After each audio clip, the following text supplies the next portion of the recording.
मध्य प्रदेश के पूर्व कैबिनेट मंत्री पीसी शर्मा ने शिवराज सरकार पर जमकर निशाना साधा। उन्होंने कहा कि लगातार भारतीय जनता पार्टी की बड़ी बड़ी रैलियां हो रही है, आयोजन हो रहे हैं, उस पर कोई एफआईआर नहीं हो रही। कमलनाथ जी ने कहा कि ये कोई अधिकारी कर्मचारियों की लाई हुई भीड़ नहीं थी, ये जनता की भीड़ थी और एफआईआर से वो डरने वाले नहीं हैं। साथ ही उन्होंने उपचुनाव को लेकर कहा कि चुनाव के समय जो 5 साल के लिए जनता ने कमलनाथ जी की सरकार चुनी थी, शिवराज जी को भगाया था, अब 28 विधानसभा चुनाव होने जा रहे हैं, उसका इफेक्ट पूरे देश पर पड़ने वाला है।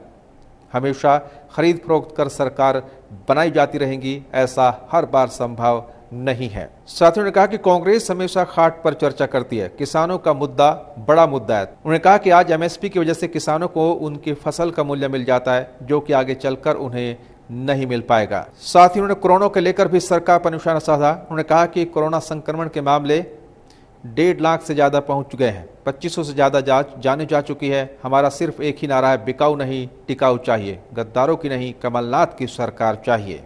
बड़ी बड़ी उनकी रैली हो रही है, बड़े बड़े आयोजन हो रहे हैं, उस पर कोई एफआईआर नहीं।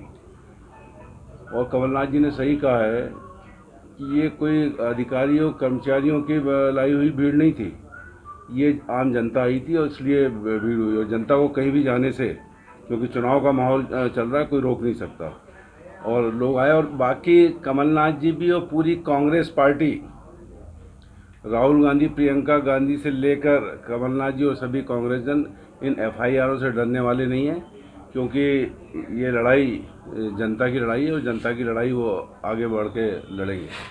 खासगी ट्रस्ट की कई सारे जो ट्रस्ट में अफसर थे मध्य प्रदेश शासन के, और इस बीच में 15 साल शिवराज जी की सरकार रही, वही तो क्वेश्चन मार्क है अपने आप में। 15 साल क्या किया आपने? अभी चुनाव के समय जो 28 चुनाव जो थोप दिए गए जनता पर, जो 5 साल के लिए जनता ने सरकार चुनी थी कमलनाथ जी की, और शिवराज जी को हटाया था। 28 चुनाव होने जा रहे हैं कि प्रजातंत्र इस देश में जिंदा रहेगा कि नहीं रहेगा, इस चुनाव का इफेक्ट पूरे देश पे पड़ने वाला है। तो ये हमेशा ये खरीद फरोख्त करके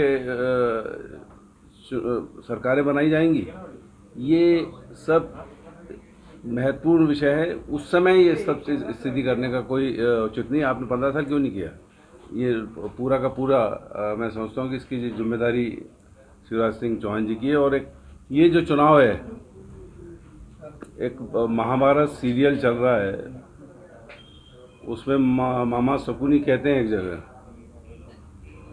कि अगर ताकत से नहीं जीत सको तो छल से जीतो। तो ये जो सरकार बनी है, छल से बनी है, खरीद फरोख्त करके बनी है। और उस समय शकुनी मामा थे, इस समय भी मामा है। ये दृश्य एक जैसा है। लेकिन महाभारत का जो युद्ध है, इसमें कृष्ण रूपी कमलनाथ की विक्ट्री होगी, और मैं समझता हूँ कि इसी वजह से देश में प्रजातंत्र जिंदा रहेगा।